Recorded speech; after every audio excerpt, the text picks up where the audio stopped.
record. Good morning, everybody, and welcome to Art 195, 3D modeling for animation for the spring semester of 2022. Today, what I wanted to do was to take you through the process of after you've built your table and lamp or any kind of object in Lightwave, that because it is a two-step process, you need to take the model and send it over to layout. And then it's in layout where you add the lighting, you set the camera up and change the settings for the camera. And then you can render an individual frame, or if you're in the animation class, you could go ahead and you could animate multiple frames and output it as a QuickTime movie. So in our class, we're just focusing on individual frames, and that's it. But what I've done here is you have to make sure that you open both modeler and layout. Okay, so here they are. Excuse me. Oh, okie doke. So I have the table open and I have the lamp open. Okay, there we go. And now what I want to do is I want to send them over to layout. So what I can do is I can go to up here and make sure that I synchronize layout. And then I go ahead and I just send it, send the object to layout. And notice that it goes over to layout and I see the lamp. Now let's go back to modeler. And now I'll go ahead and I'll select the table and I'll do the same thing. I'm going to go ahead and I don't need to synchronize. It's already been synchronized. And I'll just say send object to layout. And there you go. Okay. So I have my table and lamp, and based on how I modeled it in Modeler, and I used the, began with the table and then use the table to actually position and to create a size for the lamp that is proportioned to the table. They fit together perfectly. I don't have to move them around. Now, that's not always the case. They are separate objects, so I can always select the lamp and I can move it up or down, or I can resize it. Okay, and the same with the table as well. Now, if I'm happy with those settings, what I might want to do is, instead of looking at it with a current camera, look at it in perspective view. And then I can go ahead and move in a little bit and zoom in just to get a tighter look at this. Now, something that I've done that I haven't done in the past that I would encourage you to look at is that if I decided to move not just the table, but the lamp, I mean, I want to make sure that they work in tandem with one another. That if I move the table, the lamp also moves, but I can still work with each of them independently. So in order to do that, I need to, over to the left here, I need to bring up Scene Editor. And I'm going to bring it up right here, okay? Now, this is something that I haven't done in the past, but with some of my own recent projects, it's become really helpful. And you can see that by default in layout, we have a camera, we have something called an environmental light, we have a basic light, which is a distant light, and you can see here is the table and the lamp that I've created.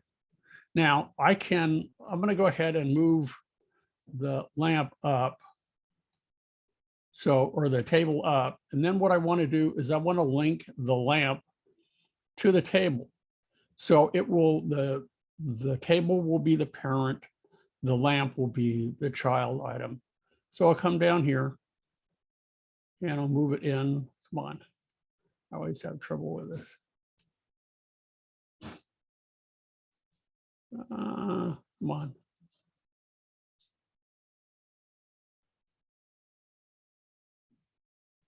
No, I didn't want to do that. I don't want to parent. the light to that. Oh, come on. I always have trouble getting these where I want them. Yeah, see, I goofed. So let me go back again. I want to move that up. And come on. Let's get these back over here.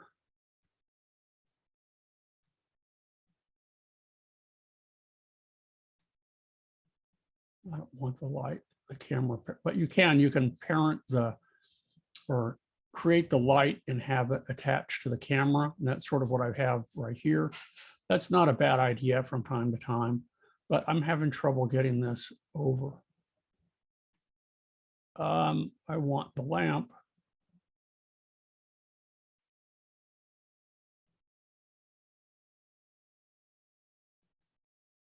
There we go. So now I have them back again where they're supposed to be.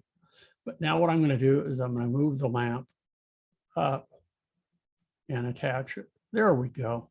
So now the lamp is attached to the table.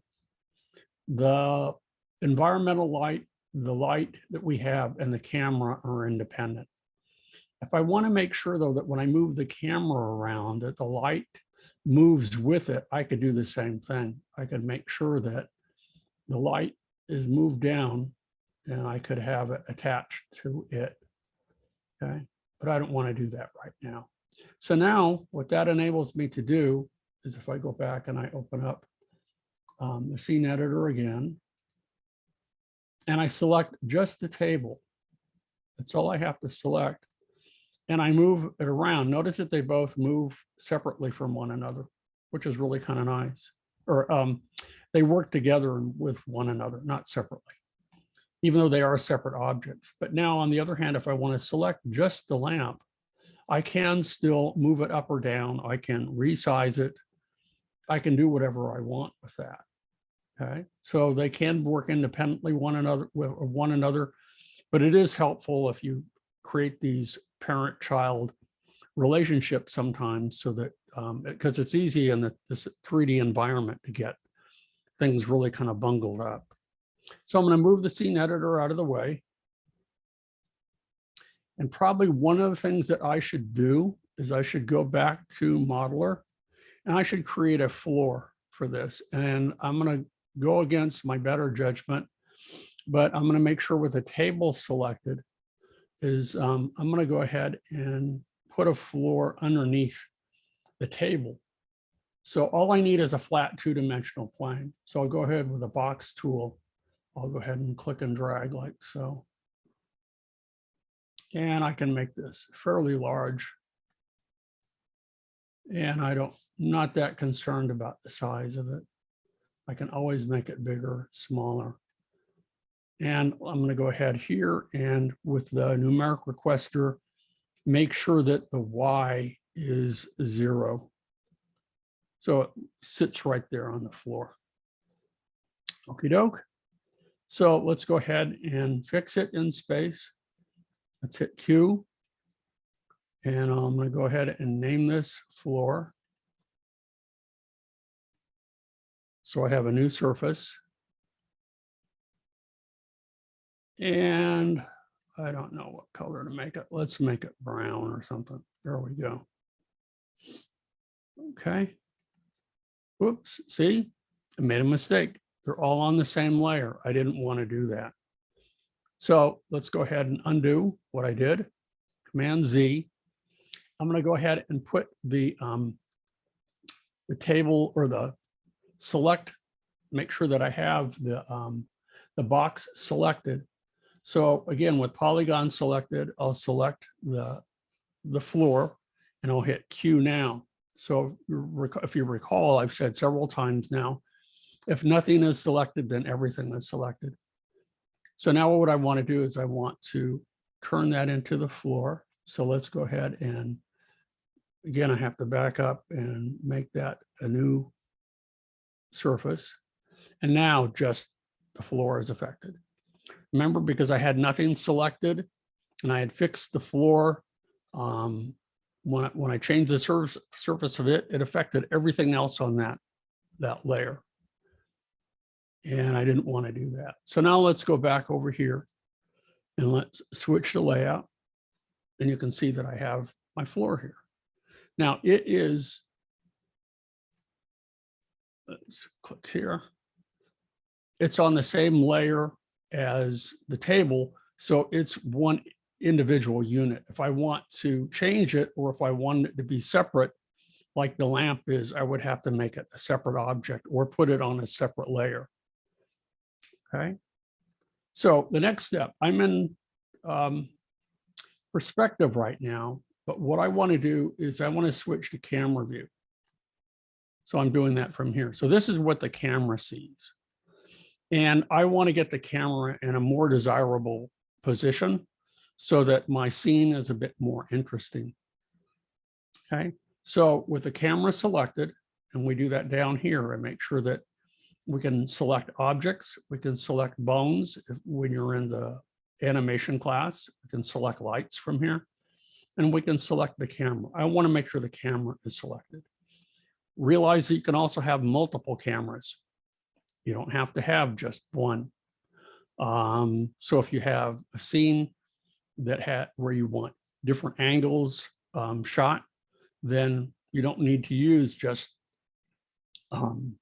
one camera. You can have multiple cameras, and the same with lights. Right now we only have a single light, but later on this semester I'll show you how you'll have generally at least maybe 3 lights added to your scene. You'll have your key light, you're going to have a fill light, you're going to have a backlight, for example. But again, with the camera selected, that's what I want to do now, is get it in position, hit T for move. And as I click and I drag with the left mouse button, I move it forward. I dolly in. And I want this to be from like a 3/4 view. And I need the camera maybe to be up, or if you want it lower, then you right click. And I move the mouse forward and it moves the camera up. If I pull the mouse back, it moves the camera down. So that's with the right mouse. Now I want to make sure that the camera is pointed at the table and lamp. So I'm going to hit Y for rotate. And I'm going to rotate that into position like so. Okay. So what I want to do is I want to change the size of just the floor. So what I may have to do is go back to modeler, and with it selected, I'm going to go ahead and click size here. So under modify, remember I said initially it wasn't that important, but I'm going to go ahead and just make a nice big floor there. And I'll go ahead and I'll hit Command S to save it. And I'll go ahead over here and I'm going to go up in the right-hand corner. And I want to, again, switch to layout. I don't want to send it to layout. I just want to switch it to layout. Again, with the camera selected, I might want to get a little bit closer. So I'm going to go ahead and hit T for move and move this again a little bit closer. Maybe move up a little, dolly in, up a little bit more. Maybe dolly out just a little bit.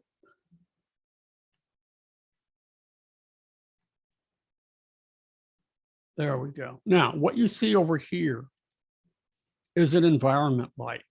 That can be moved out of the way. So I'm just selecting it and moving it. The light, however, if we go back to perspective view, we can take a look at all the elements that are here. You can see where the camera is. You can see that the main light here, how it's positioned, and you can see that we have an environment light here. The environment light we're going to leave alone. I really don't need to tweak that at all. The intensity of our main light here, I may have to change it. Now, because it is a distant light, think of it as like the sun. It can be moved up or down and left or right, and it's not going to, notice that it's not affecting, when I zoom in here, it's not affecting our scene. It's only when you, with a distant light, it's only when you rotate the light that it will affect the lighting. And you can kind of see that as I move, as I rotate it up and down. Okay. But when you move it, again, with a distant light, it doesn't affect it. So I'm just moving it up out of the way of the camera. And I'm going to go back to camera view. Okay, so I have it positioned where I want it. So the next step, though, is that I want to dress up the surfaces a little bit. So we can make sure that I bring up the surface editor. And remember, there is a surface editor that's over in Modeler as well, but there are a lot of things that you can't really do in Modeler that you can do in layout. So I really like to refine my surfaces in layout and just do basic surfaces over in Modeler. So the next thing is that you can see that we have a lamp. We'll have the lamp base and the lamp shade. We have a separate object. We have the table and we have the floor. We have the table legs and we have the tabletop. Okay. So I want to go ahead and I want to dress up each one of those.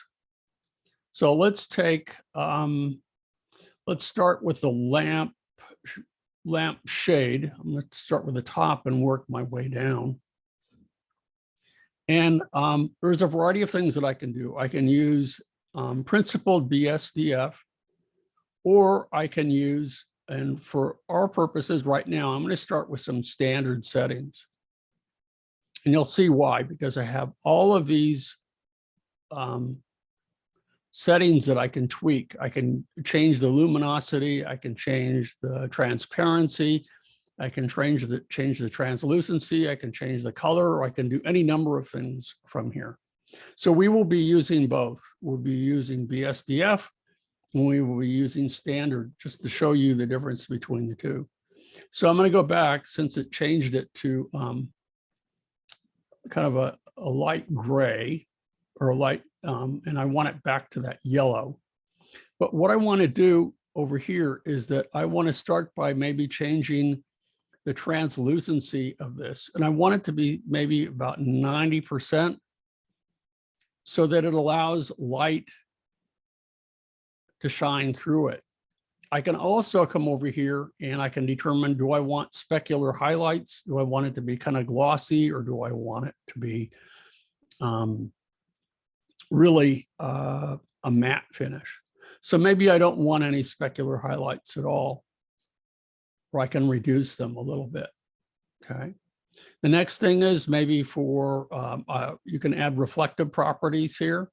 I'm going to add add transparency to this and maybe make it 10%. So you can see through it just a little bit.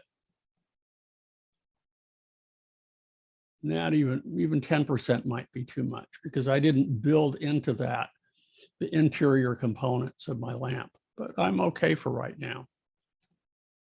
Okay. So some other things that I might want to do.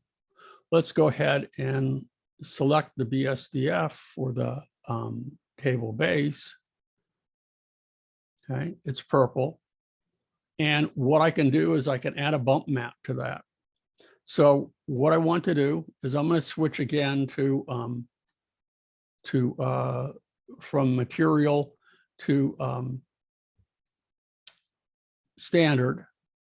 And it goes back to that gray, and I'll go ahead and I'll select it as, make it the purple color that I wanted again. But what I want to do to that is maybe make it kind of a bumpy surface. So to do that, I add something called a bump map. So what I'm going to do over here is I'm going to select a T for bump down at the bottom here. And it's the texture editor is up here. And now I have to decide, and this will add kind of a three-dimensional property to it. But the thing that's kind of nice is that it doesn't affect, it's kind of a cheater way of doing it, in the sense that you don't have, you're not adding any geometry, and you're really not going to add that much render time to it. So what I want to do, I can add an image to this if I want, but instead of image, I'm just going to use a procedural texture. These are digital textures. And I think rather than turbulence, I'm going to go ahead and I'm going to add, let's see what we have here. I'm going to add crumple. Crumple's a good one. Okay. Now, right now it says that the surface texture is, and by default, it will be set to 1 meter. Now I'm going to go ahead and I'm going to use automatic sizing for all of this. And then what I need to do is I need to see, because you can see that you really don't see anything right now. It hasn't changed the surface. And that's because we have textured shaded solid turned on. If I want to see what it looks like when it's going to be the finished render, then I select VPR. And now you can see that there is a little bit of a crumple here. You can see that it's lighted the way that it's going to be in the finished render. You see how in the purple base, it has a slight kind of crinkle, crumply surface added to it. Well, let's leave, since this is just a very small object and not very complicated, let's leave it on VPR for the time being. And the next thing that I probably want to do is let's decide a texture for the tabletop. Well, instead of using standard, let's try the BSDF. And we're going to go ahead and for the tabletop and the table legs, I'm going to use some presets. So we have over here to the left, I have a little button for presets. And I'll bring that up. Let's go ahead. There we go. Bringing that down. So maybe I want a glass top for this. So if I look in my presets, then I can come down here. You can see that there are all these different categories. Well, I want glass. So I'll select glass and let's see all the different kinds of glass that we have. I might want, let's see, there's frosted colored glass, there's simple glass, there's frosted glass, there's clear glass, there's flint glass, there's wine bottle glass. What you have to do is you have to make sure that you select over here the surface that you want to change. So I want to make sure that I select the tabletop. And let's try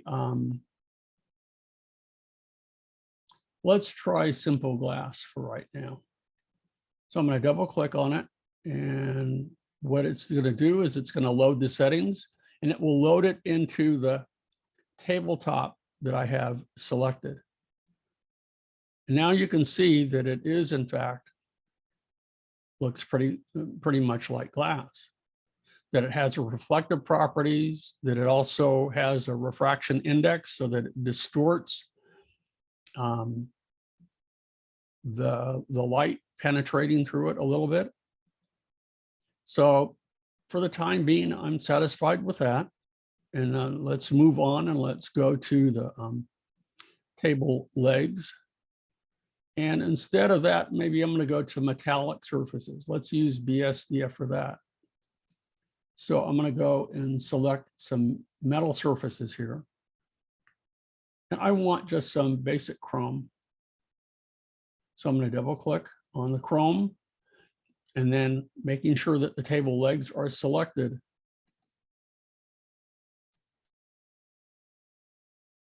You can see that it's reflecting the surrounding surface for that here. Now, if I want this to, I'm going to switch the background in a moment. And instead of using this gradient background, I'm just going to use a black background and I'll change the lighting a little bit to get something that is more of what I want. I also want to put a light inside the lamp, because even if I were to take and go back to the lamp shade, I can add something called luminosity to that. And it will make it look like it is, in fact, light is coming from it. But in fact, nothing is. So I'll leave that turned up a little bit for the time being. But for my, I do need to put a light inside of it for it to come out, and that, to affect the environment. What I want to do again for the table legs, since they are reflective, is what I'm going to do is I'm going to select shading model. And what I want to do is right now, we can determine, even though I don't have an environment, we can create an environment for it to reflect things into the surface. So what I'm going to do is under reflection here, I have by default ray trace, and that's what you see. But I'm going to select ray trace and spherical map. So what I want to do is I'm going to go ahead and I'm going to load an image into that. And I'm going to go inside my folder. You can bring in any image you want. But here I have an image of a house. And you can see that it will be reflected in these surfaces. The same for, that's the table legs. If I want the tabletop, do the same thing. Again, I need to make sure that it's not just ray trace, but maybe ray trace and spherical map. I already have the image loaded, so I can go ahead and load that image, and you'll see that it will be reflected in it a little bit. Now, if I had a photograph of the interior of a room, I could do that as well. So the next step is to go ahead and to determine a surface for the floor. So let's make sure that we have the floor selected. That's the last one. And I'm going to come over here and again use the SDF, and I'm going to look for, let's see what we have here. We can look at stone surfaces, we can look at wood surfaces, or I could use an image map. Let's try wood for the time being and see what we have. And this really doesn't look that good. If I double click on it, it doesn't feel like wood to me. So what I'm going to do instead is I'm going to switch with this one, and I'm going to go back to, instead of BSDF, I'm going to go back to standard. Okay, that takes us back to a gray surface, and because of the lighting, it looks blue. But instead, what I'm going to do is I'm going to add an image to this. So you can use procedurals as I've done. You can use some of the presets we've done, but I can also bring in an image. So what I'm going to do is I should have downloaded the content. I have some extra content that we have for Lightwave. And I put that in the Google Drive folder. So I'm going to use image map here, and I'm going to go ahead and I want it set to normal. And we want it to be planar. We want it to be projected along the Y. Okay, so it's projected down. And I want to go ahead now and I'm going to load the image. And let's see if I can't find it without too much muss or fuss. So I'm going to go back to my desktop. And I'm going to go back to Art 195. I think I'm going to go back to the fall here and see if I put it in here. No, I didn't. So let's go back to the desktop. And I think where I may have put it is in content. There you go, content for the fall 2021. That's where I put it. And let's see what I have here. Let's look under images, checkerboard. I wanted an image of wood. So maybe what I have to do, I may not have downloaded it, and that's bad on my part. Let me see here. I'm going to go ahead and down. Let's see if I have that someplace else. Let's go to the desktop. And let me go to, well, let's try something else. I have one here that we can load. And I can load some antique wood here. I can load some concrete. So I'm going to do that. I'm going to go ahead and load this concrete. So it looks like it's on a concrete floor. And I'm going to go ahead and I'm going to use automatic sizing. Okay, so it fits accordingly. Maybe I do just want it set to 1 meter. So I'm going to do 1 meter. There we go. But it doesn't look much like concrete at the moment. So now that I have my basic surfaces created, what I want to do now is adjust my lighting because everything looks kind of light and washed out, not very appealing. So the first thing that I want to do is I'm going to use render properties, and I'm also going to go to background. Let's start with the background. Right now I have a backdrop and I'm going to turn that off and it goes to black. Okay.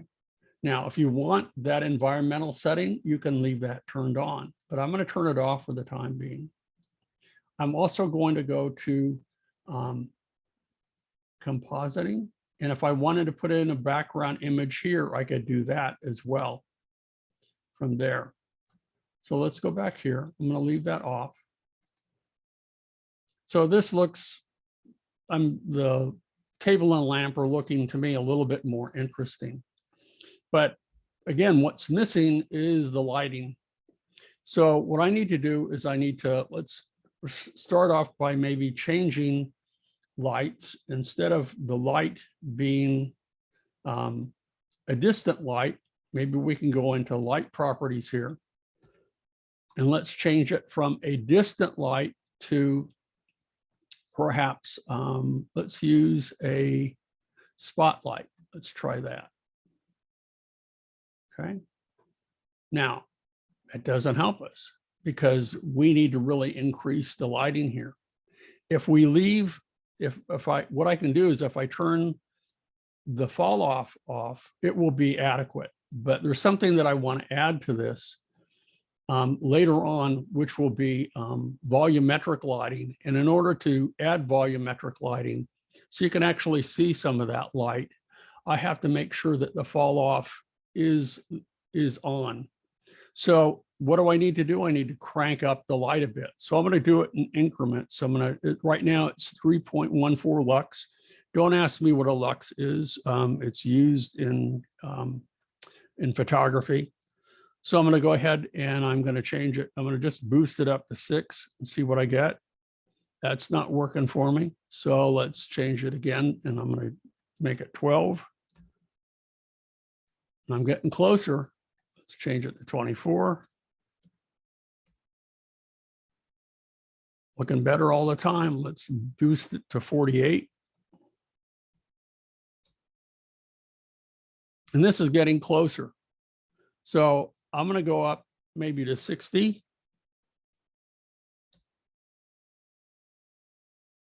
And that's looking pretty good. And I'm in the current camera right now. So I'm okay with that. And notice that by using the spotlight, because it is basically a cone of light, it is covering up the edges of the floor, which are really kind of nice. Okay. And notice that the chrome is looking pretty nice. The glass is looking much more interesting. Okay. And this, while it doesn't look exactly like concrete at the moment, I mean, I can tweak that if we want, and it would look just like concrete. I can show you an example of a piece that I've been working on. is a personal project that will give you that information. And now maybe what I want to do is I want to go ahead and let's add a light to the lamp.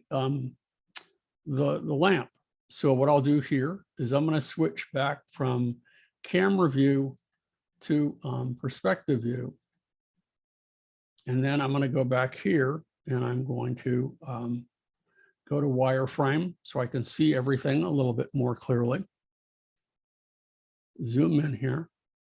Now let's go ahead down over here and under items, I can add null objects, lights, cameras, dynamic objects, clone an object, mirror an object, or create an array. I want to add a light. What kind of light do I want? I just want a little point light. Point light is a little ball of light, which is similar to what we would use, and I'll call it light bulb. You would use in a lamp, okay? And it places it right down here at the center, and I'm going to move it up so that it's inside my lamp. And to make sure that it is exactly in the lamp, I'm going to use also maybe the back view. And you can see that, make sure that it is in there. I should probably look at the right view. And then let's go back with that. And that's at 3.14 lux, which is the default. So I'm going to switch back to camera view. And I'm going to switch back to VPR to see how it's affecting it. And you can see that it really does affect it considerably. Now, what I want to do is I want to be able to add volumetrics to this. So I can see actually the light coming from the top and the bottom, and also add volumetrics to the spotlight that I added. Volumetrics is where you actually see particles that go through the light, and the light becomes visible. And it's a nice effect that you can add to your scenes. So the next thing that I want to do now is I'm going to go to let's see, I'm going to go to render, and I need to go to render properties, and under volumetrics, I need to make sure that I say that I want it turned on. So I'm going to go ahead and say use volumetric scattering. Boom. Notice that really cranks it up, doesn't it? That goes way beyond what I want, but that's adding the volumetrics that I was talking about. So now what I need to go do is go back to the individual lights, and I have to determine. So for the point light, let's start with the, go back to our spotlight. I don't want it to be 100%. So you can see right here where it says volume under light properties, where it says 100%. Let's turn this down to maybe 25% and see what that looks like. And even that's probably a bit too much. So let's turn it down to maybe 10%. So that gives us a little bit of environment. And then the next, adds to our environment. Let's go back to our light bulb. I thought I named it light bulb, maybe not. And that's set there. So that affects volumetric. So let's change this down to maybe 20%.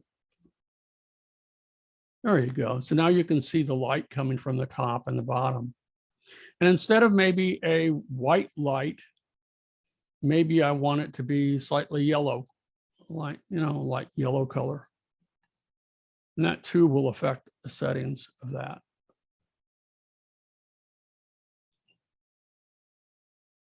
Okay. So it's gradually all coming together. Okay. If I want the volumetric intensity to be a little bit less, let's go back down to 10% maybe. There, that's not bad. So just, you're beginning to see everything have volume, everything to have, it has a more stronger atmosphere for my scene. So let me go ahead and close some of these panels. I don't need the texture editor. I do need the render properties though. I don't need the surface editor right now. Because the next thing that I need to do, since if I feel I have my surfaces the way I want them, and for our purposes, they're just fine. If I want to go back and I want to determine, figure out, actually, you know what, I can see the edge a little bit. So I'm going to change the light. As I'm looking at this, I'm thinking aloud right now. So I'm going to go back to the main light. And if I look at the properties of that, you can change the angle. And the other thing that's kind of nice too is that I can go from the current camera and I can go from light view. So let's look into from the light view. And this shows us what it's pointing at. And the thing is, if I switch from VPR back down to wireframe, I can see what the light is, how it's pointing. So I'm going to go ahead and hit Y for rotate. And I want it to be pointing more directly at our scene here. And you can see that it has a fall off and it has a larger angle. Well, I can come over here and I can change the cone angle. I can reduce it a little bit like so. And then I can go ahead and hit Y and I can rotate it up a little bit. And I think this will be much better. We'll find out in a minute. I'm going to go from light view. I'm going to go back to camera view. And let's go from wireframe. Let's go back to VPR. And you can see that I have something even a little bit more dramatic now by changing the angle of the light. Well, I'm pretty much set to go. Now what I need to do, I've closed light properties. I need to change render properties and I need to change my camera settings and stuff because now I'm ready to render this scene. Okay. So if I'm happy with the surfaces, I'm happy with the composition of my my piece. And overall, I think it looks pretty decent. I've got some nice shadows going on and some nice reflections and that sort of thing. So now what I want to do is I want to make sure that under general here, for render properties, I probably want single. I want single frame. That's what I want right now. Preview, I'm going to leave it 1280 by 720. That's fine. Under the render properties here, I'm going to leave all the default settings for the moment, but you can change diffuse bounce. You can change ray recursion limits. These can be increased or decreased. Okay. Now, what I want to do is enable despike, and I'll probably get, no, maybe I don't want it. Let's go back. I want the noise filter on, as I want to make sure that it reduces some of the jaggies. But the other thing that I need to do too is to get rid of these little speckles back here. I need to change and add the number of rays of light. So I'm going to go ahead and add, maybe have a total of 12 rays of light. Okay. And if I want, I can enable a secondary. Let's make this 6 rays of light. To get a really fine rendering for myself. I'm going to leave the default settings for volumetrics. And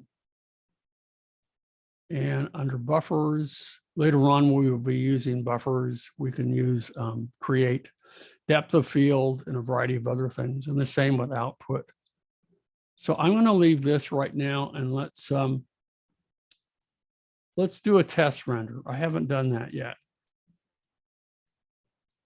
And see how this thing comes out. Oh, let me go back to the camera settings because there is something that I forgot. Let's select camera. Let's go to camera properties. And I'm going to leave it the focal length at 24 millimeters. I want 1280 by 720. I'm going to go ahead for starters. I'm just going to use a multiplier of 100%, but I want to change the minimum and maximum samples. I want the minimum to be about 8, and I want the maximum to be about 16. Okay. Now, if I want the image bigger, or if I want it a different proportion, I can go in here and here are all the different settings that Lightwave has for us. So I'm going to leave it 1280 by 720. If I'm really happy with the rendering, what I'll do is I'll multiply it by 200%, so it'll be larger. If you want it even larger than that, you can do that as well. But I'm pretty pleased with this so far. One of the things that you should probably take note of is that typically when you see light inside, lamp shades, if I were to turn off that luminosity, it probably wouldn't look as real as it does now. So let me go back to the surface, bring up my surface editor. And I'm going to make sure that I have the lamp shade selected. And watch what happens when I turn down luminosity. Even though light is coming from it, you need to treat the surface separately from the light that's emanating itself. So if I go back to luminosity, I have it set to almost 35%. Let me just turn the whole thing off. So there is no luminosity in the lampshade. Okay, well, it's doing a pretty good job by itself. Okay, with the light coming through. If I were to go ahead and I were to change the transparency, now watch what happens.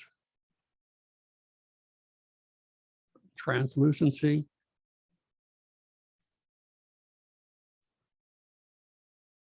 Hold on. There we go.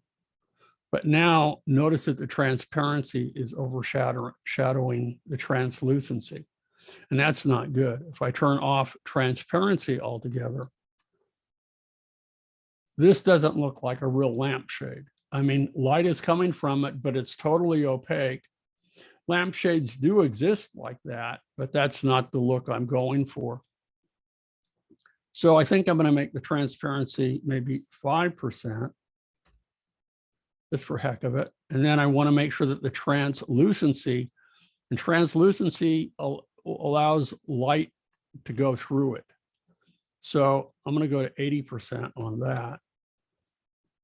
And you can see without adding luminosity, it's looking pretty good.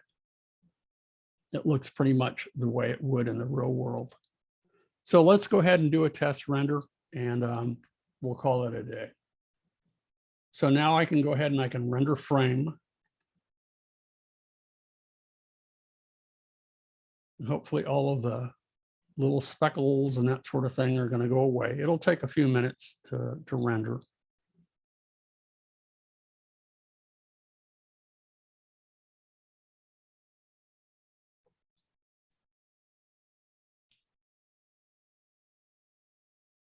Just be patient with that. So while we're waiting for this to render, do any of you have any questions for me today?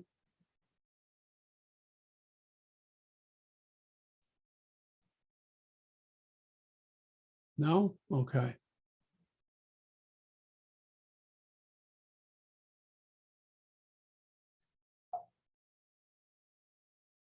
Yeah, it'll take a few minutes. So hopefully, I'm working on a laptop here. So I don't know what kind of computer you guys are using, but this is a fairly simple scene with just 2 lights, 2 objects, not many polygons that are constructing it, and it's not a large render. Maybe adding volumetrics was something that is adding a bit to the render time. But anyway, the more lights you add, the more complex surfaces you create, the more polygons you have, it will add considerably to the render time. For my virtual gallery that I created, some of those on my laptop take as long as 15 hours to render. So it's something that I will, in the evening, if I want to, I'm pretty sure that it's the direction I want to go, I'll hit render and then I go to sleep and wake up the next morning and hopefully it's done. Okay. So it's taken a few minutes here. Be patient, and when it is done, we're going to call it a day. So while I'm doing that, though, camera settings are important. Make sure that you add minimum, maximum samples. Make sure that you can change the focal length of the camera. I'm using a perspective camera right now. You'll notice that there are different kinds of cameras that you have available to you. The same with lights. Lighting can really make or break a scene. Our scene looked really different before I added lights to it. It can make a huge, huge difference the way your scene appears. So I would experiment with some of the different kinds of lights, and we will get to that later this semester after we've worked on the reboot character for a while. So I can show you what that, what different lights can and can't do. The distant light is in Lightwave is the default light that is used. And as I said, a distant light is equivalent to the sun. It's just a big wall of light. So even though you may move the light around, it doesn't affect how your scene is lighted, and it doesn't affect the shadows. It's only when you rotate the light that you see a change. Well, that's going there. I'm going to go ahead and how much more? It's about 50%. I'll show you what I've been working on. I'm going to go ahead and open up.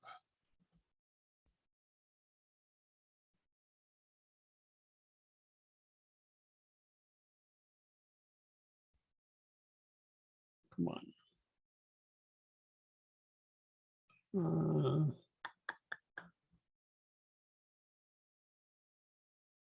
Open up Photoshop here.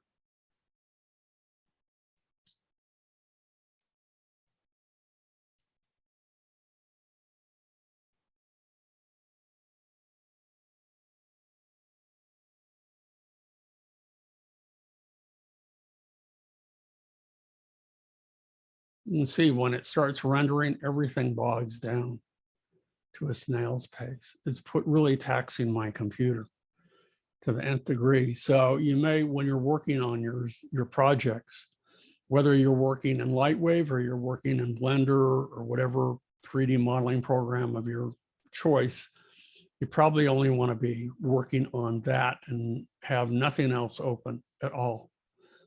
Now that I'm broadcasting to all of you using Zoom, that's taxing on my computer as well. So we're having, it's really, testing the limits of my computer. Come on. Okay, let's go ahead and open up. I'll open up the interior scene here.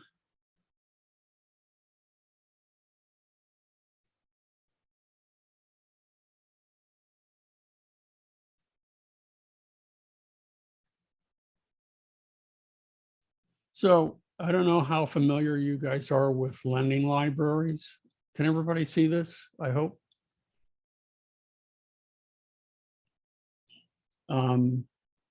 It's where, oftentimes you'll walk along in front of someone's home or in front of a church or something. They'll have a little cubicle with library books in it that you can check out go read and then come back and put it back, or you can add to the library too. Well, we're doing here is we're taking a little miniature gallery and putting it in front of our house where we will have exhibits. Okay. So that's what I did in here. Let's go back here. Is it done yet? Not quite done. So we've run up against our 11 o'clock hour. It's not quite done rendering, but you can get a pretty good idea of how this is going here. It'll take a few more minutes. And on Wednesday, I'll come back to this and go over in a little bit more detail about some of the steps that I've taken. You might want to, if you have questions for me too, let me know. Okay. Okay. So I'm going to go ahead and I'm going to, unless there are no questions, I'm going to go ahead and pause the recording and I'm going to say goodbye. And you guys are free to leave today. Okay. No questions? Nobody needs any help? No questions? Okay. Okay. Then I'm going to go ahead and I'm going to say goodbye and I'm going to pause the recording